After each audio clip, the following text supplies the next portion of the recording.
Assalamualaikum warahmatullahi wabarakatuh. Perkenalkan, nama saya Gaufen dari Senara Usman dari Prodi Matematika dengan NPM 25065948330. Kali ini saya ingin menjelaskan atau mempresentasikan tugas praktikum PSD, yaitu menganalisis data dari dataset yang kita pilih. Jadi di sini saya ini memilih data dari Kaggle, yaitu data tentang coffee shop sales. Alasan saya memilih data dari coffee shop sales ini adalah karena dari data ini saya itu melihat ada potensi, yaitu saya bisa berasumsi kalau misalkan saya menjadi seorang pemilik bisnis coffee shop, saya bisa melihat bagaimana cara bisnis saya ini bisa berkembang dengan cara harus gimana ya nanti. Dan juga dengan data-data yang ada di data coffee shop sales ini, saya bisa tahu kalau misalkan produk apa yang paling laku, terus juga dari cabang mana yang paling laku dan lain-lain. Karena itu saya tertarik memakai data dari coffee shop sales ini. Dan juga potensi yang akan saya dapatkan dari dataset ini itu, saya ini jadi bisa tahu gimana caranya membuat coffee shop bikinan saya, bisnis saya ini tuh bisa laku gitu. Nah, lanjut. Nah, jadi latar pertanyaan dari bisnis saya ini adalah, yang pertama itu, produk apa sih yang paling baik terjual dan menghasilkan pendapatan tertinggi? Lalu bagaimana performa setiap cabang dari waktu ke waktu, bulan atau kuartal? Lalu seberapa besar pengaruh promosi, diskon atau penetapan pembayaran terhadap total revenue? Terus cabang mana yang paling efisien menghasilkan profit dan mana yang perlu evaluasi? Nah, dari pertanyaan-pertanyaan ini tuh saya bisa membuat tabel-tabel analisis yang akan menjawab pertanyaan-pertanyaan ini. Lalu sekarang kita masuk ke tabelnya. Jadi tabel seperti ini. Di sini ada transaction time, transaction quantity, store ID, store location, product ID, unit price, produk kategori, produk type, produk detail, hari, waktu kunjungan, kategori harga, revenue, biaya produksi, dan profit. Sebenarnya kalau yang disediakan dari datasetnya itu hanya sampai di produk detail. Hanya sampai di produk detail. Dan sisanya itu saya tambahin sendiri. Nanti akan saya jelaskan mengapa saya tambahin kolom-kolom ini. Tapi pokoknya di sini tuh intinya sebenarnya itu data dari sebuah coffee shop yang bernama Maven Roaster Coffee Shop. Dan Maven Roaster Coffee Shop ini tuh punya 3 cabang di New York, yaitu di Lower Manhattan, di Hell's Kitchen, dan di Astoria. Jadi saya ini sebagai pemilik dari Maven Roaster ini akan melihat nih, dari 3 cabang ini mana nih nanti yang paling untung, dan gimana nanti prosesnya. Oke, nah di sini yang pertama ini yang saya tambahin adalah hari, kolom hari, yaitu Sunday.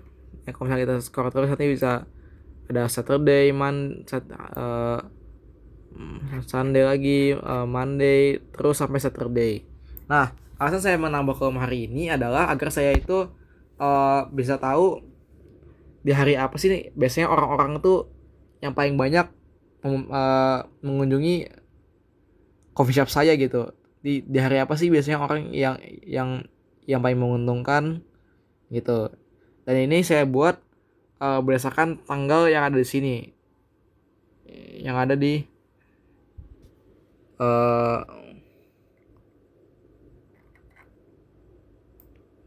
sini tanggalnya, yaitu tanggal 1 Juni dan seterusnya.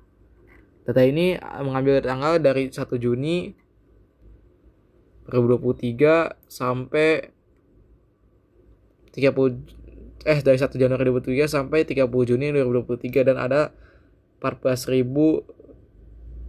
149.117 data. Lanjut, yang kedua saya tambahin adalah waktu kunjungan.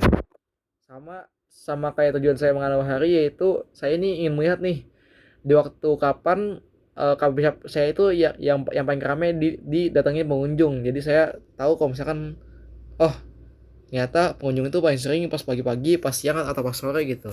Nah itu alasan saya mengapa saya tambahin kolom hari. Di sini apa pagi, siang, sore. Dan itu pagi, siang, sore ini tuh berdasarkan waktu ya, transaction time. Nih kayak di sini tuh saya buat rumus kalau misalkan di bawah jam 7 itu pagi, terus kalau di bawah jam 10 pagi, terus kalau misalkan di bawah jam 3 itu siang, kalau di atas jam 3 itu sore gitu. Lanjut setelah itu saya membuat kategori harga. Nah, kategori harga ini ada murah,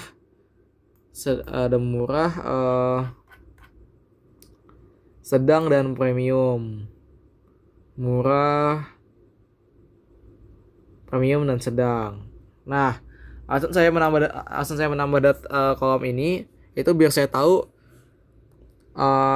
pengunjung saya ini tuh lebih suka mesen-mesen tuh yang murah, yang premium, apa yang sedang gitu. Jadi yang paling menguntungkan tuh yang paling murah atau yang sedang atau yang premium. Nanti kita lihat tabelnya gitu kan. Nih, ini ada rumusnya juga tuh. Kalau misalkan di bawah $7 itu sedang, kalau misalkan di atas $7 berarti premium, kalau misalkan di bawah $4 berarti murah hitungannya. Ini ada unit price ini. Oke. Kita lanjut ke revenue. Nah, revenue ini adalah pendapatan yang saya dapatkan. Jadi di revenue ini itu saya namakan agar saya itu bisa tahu pendapatan dari toko saya di semua cabang. Lalu ada biaya produksi juga sama, dan ada profit. Profit ini itu saya berdasarkan 0,7 karena 0,7 itu adalah margin dari yang saya set sendiri. Jadi marginnya saya ambil 0,7 dari revenue gitu. Nah, lanjut kita ke yang pertama, kita ke ini dulu nih, ke analisis dulu, cost sheet analisis. Nah, di sini ada beberapa pivot table. Tuh ada yang ini banyak dah. Tuh, oke, kita satu dulu dari yang paling atas ini, guys. Nih. Yang pertama ini ada revenue per store location. Nah, jadi di pivot table yang ini tuh tujuan saya membuat pivot table ini adalah biar saya tahu nih di antara ketiga cabang Muffin Roaster di New York, di Astoria, di Hell's Kitchen, dan di Lower Manhattan, mana dari tiga cabang itu yang paling menguntungkan. Dan ternyata kalau dari berdasarkan pivot ini, yang paling menguntungkan ternyata adalah Muffin Roaster cabang Hell's Kitchen, di mana dia mendapatkan revenue bersih sekitar $212.460 selama 6 bulan yang diukur dari 1 Januari sampai 30 Juni 2023 gitu. Dan ini kita bisa lihat ini apa tiap revenue, ini profitnya sama pajak, dan profit ini saya ambil sekitar 0,3 dari revenue gitu. Nah, lanjut yang kedua ini, tabel bawahnya ada pendapatan per kategori. Nah, seperti yang saya bilang tadi, jadi saya buat murah, premium, sedang ini biar kita tuh tahu di segmen mana yang paling banyak menguntungkan, yang paling banyak orang tuh tertarik gitu. Ternyata orang-orang tuh lebih banyak yang of course memesan yang harga murah, yaitu harga yang di bawah $4, dengan total revenue bersihnya sekitar $471.193 yang diukur selama 6 bulan juga. Sehingga berdasarkan ini, besok-besok saya akan membuat harganya saya akan lebih murahin aja biar keuntungan saya makin menambah gitu. Selanjutnya di tabel yang ketiga, ini ada revenue berdasarkan hari. Ntar saya ini dulu. Revenue berdasarkan hari. Nah, oke, yang ketiga ini ada revenue berdasarkan hari dan waktu kunjungan. Nah, jadi seperti yang saya bilang tadi di awal, alasan saya menambah kolom hari dan waktu kunjungan adalah, jadi saya tahu nih yang paling banyak. Jadi yang paling untung itu ketika hari apa, atau ketika hari apa, di mana hari-hari tersebut tuh yang paling sibuk gitu. Dari apa yang paling sangat sibuk, dan ternyata yang paling sabar. Kalau ingin mengukur hari apa yang paling sibuk itu berarti diukur dari yang paling banyak menghasilkan keuntungan, dan terbukti di hari Senin ya, yang paling banyak menghasilkan keuntungan yaitu sekitar 101.677 dolar. Nah, jadi berdasarkan pivot table ini saya bisa tahu, wah, kalau misalkan hari tersibuk adalah ketika hari Senin gitu. Dan saat itu saya juga bisa tahu kalau misalkan jam yang paling sibuk itu kapan, antara pagi, siang, sore. Dan ternyata yang paling sibuk itu adalah ketika saat siang hari. Saat siang hari ini pengunjungnya paling banyak gitu, makanya keuntungannya paling banyak siang. Lanjut ke tabel bawahnya, yaitu ke revenue berdasarkan kategori produk. Nah, kalau ini alasan saya membuat pivot table ini adalah biar saya tahu, oh, dari produk saya ini yang paling menguntungkan nih yang mana. Dan ternyata yang paling menguntungkan itu adalah coffee. Di antara semua jenis produk yang saya jual, yaitu bakery, ada branded, coffee beans, dan coklat, dan lain-lain. Ternyata yang paling menguntungkan ada coffee dengan sekitar $242.957. Lalu di sini kalau ini bukan jenis, ini itu melihat keuntungan berdasarkan jenis barang-barang apa saja yang saya jual. Kalau ini tipenya, kalau ini jenisnya kayak misalkan coffee. Nah, di coffee ini ada barista espresso, ada biscotti, ada drip coffee. Nah, kalau ini benar-benar per jenis mana yang paling banyak orang pesan, dan ternyata yang paling banyak orang pesan adalah barista espresso gitu.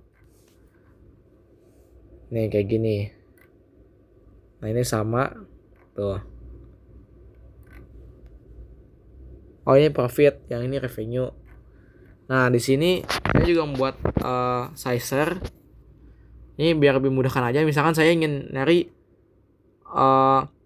saya mau cari cabang Hell's Kitchen. Oh, Hell's Kitchen pendapatannya segini. Terus dia itu yang paling banyak di Hell's Kitchen, yang paling banyak pesan tuh ketika kategori murah. Terus yang paling ramai di Hell's Kitchen itu ketika pada hari Tuesday, pada hari Selasa, yang paling ramai di Hell's Kitchen. Lalu jenis produk yang paling banyak dipesan di Hell's Kitchen tuh ada coffee juga, sama gitu. Terus misalkan saya mau lihat Hell's Kitchen tapi di hari Monday, yang paling banyak tuh di toko mana sih? Oh, ternyata yang paling banyak itu ketika Senin adalah di store di Lower Manhattan, malah ketika revenue-nya $30.974 gitu. Lanjut kita ke analisis lanjutan. Nah, di analisis lanjutan ini tuh menjawab pertanyaan-pertanyaan saya tadi, yaitu nah, di maksudnya ada what if nih. What if yaitu, nah, di analisis lanjutan ini ada what if, yaitu kan saya udah buat nih total revenue actual saya $698.412. Lalu total transaksi saya semuanya itu ada 214.470 transaksi. Nah, harga rata-ratanya segitu, margin asumsi segitu. Nah, saya ada margin asumsi 1. Nah, kan awalnya total revenue saya 600 atau $700.000. Misalkan saya ingin total revenue saya itu $8 juta. Nah, untuk mencapai $8 juta itu, maka setelah saya buat rumus-rumusnya, maka saya perlu 2.455.251 total transaksi lagi agar bisa mencapai angka keuntungan atau angka revenue $8 juta gitu. Jadi saya tahu, oh, kalau misalkan saya ingin dapat keuntungan $8 juta, berarti saya harus butuh 2.455.251 total transaksi lagi gitu. Nah, kalau yang bawah ini adalah tabel yang ingin saya buat ketika kalau misalkan saya ini ingin menetapkan harga itu berapa. Yaitu saya misalkan di sini saya ingin menetapkan diskon, ini ada di skenario summary 2. Nah, jadi di sini itu saya ini bos karena nih. Kalau misalkan harganya ini saya diskon 10%, kalau misalkan harganya normal, dan juga kalau misalkan harga itu naik 15%. Nah, jadi ketika harga normal revenue segini, ketika diskon segini, dan ketika naik harga 15% segini. Dan ternyata revenue yang paling menguntungkan adalah ketika harga itu naik 15%. Maka oleh karena itu pastinya saya akan menaikkan harga saya biar keuntungannya akan menambah gitu. Lalu juga tadi udah selanjutan terakhir di dashboard. Nah, ini dashboard utamanya. Di sini dashboard penjualan kopi update 12 Oktober 2025, yaitu pada tanggal hari ini. Di sini udah ada nih tadi apa yang menguntungkan nih, bulan apa, dan di sini saya ada buat pivot yang menunjukkan bulan apa sih yang paling untung dari semuanya gitu. Terus ini ada juga tadi yang jenis-jenis produk. Terus saya buat di sini ada pivot table di mana menampilkan semua transaction quantity dari masing-masing jenis produknya. Kayak misalkan sama 6 bulan Barista Espresso mendapat 24.943 quantity gitu. Nah, ini ada profitnya. Lalu di sini saya ada buat slicer. Di sini misalkan saya mau ini ada date misalkan saya mau di bulan Maret, di bulan April. Nah, di bulan April tuh nyata yang paling untung tuh si Hell's Kitchen di bulan April. Namun kalau misalkan di bulan Februari masih Hell's Kitchen, di bulan Juni masih Hell's Kitchen. Makanya tapi intinya kita bisa lihat kayak gitu dah. Kita lihat di bulan apa nih, misalkan di bulan apa nih yang paling untung di cabang mana yang paling untung di suatu bulan gitu. Nah, ini yang kalau ini ada chart. Yang pertama ini ada laju keuntungan tiap bulan, kayak dari Januari Februari turun, namun setelah itu selalu naik keuntungannya. Lalu setelah itu dia ada diagram keuntungan tiap tempat, di mana Hell's Kitchen menempati keuntungan yang paling untung di antara cabang lainnya. Sini juga ada persebaran keuntungan jenis produk, dan nyata yang paling gede itu Barista Espresso ya, seperti yang tadi berdasarkan table juga udah lihat bahwa di antara semua jenis produk yang paling banyak keuntungannya, yang paling banyak menghasilkan keuntungan atau yang paling banyak dibeli adalah Barista Espresso. Dan di sini ada chart gabungan. Ini ada chart gabungan. Ada chart gabungan yaitu jenis produk dan juga kuantitinya serta revenue-nya. Sama revenue sama transaksi quantity. Jadi misalkan Barista Espresso revenue-nya keuntungan segitu dengan kuantitinya dengan jumlah penjualan segitu. Jadi itu tabel diagram yang menampilkan hubungan antara jumlah kuantiti penjualan dan juga keuntungannya. Setelah itu di sini ada, dan di sini terakhir ada KPI card, yaitu angka-angka penting. Jadi ada total revenue, total transaksi, average revenue per transaksi. Jadi saya ingin tahu berapa sih rata-rata keuntungan tiap transaksi, misalnya $5. Jadi saya mengambil keuntungan $5 dan total profitnya adalah $489 atau $9. Nah, jadi kesimpulannya dari semua analisis saya adalah bahwa di Marvin Roaster Coffee Shop yang paling menguntungkan adalah cabang dari di Hell's Kitchen, guys. Nih, di Hell's Kitchen yang paling menguntungkan, di Hell's Kitchen itu adalah cabang dari Marvin Roaster Coffee Shop yang paling menguntungkan. Dan di produk yang paling sering dibeli atau yang banyak orang cari yaitu Barista Espresso, serta orang tuh nyari karena murah. Jadi karena Barista Espresso itu termasuk barang dengan harga yang murah, jadinya yang paling banyak dibeli, dan juga kopi itu juga menjadi yang paling banyak dibeli dan paling banyak menguntungkan. Sekian dari saya. Terima kasih. Wassalamualaikum warahmatullahi wabarakatuh.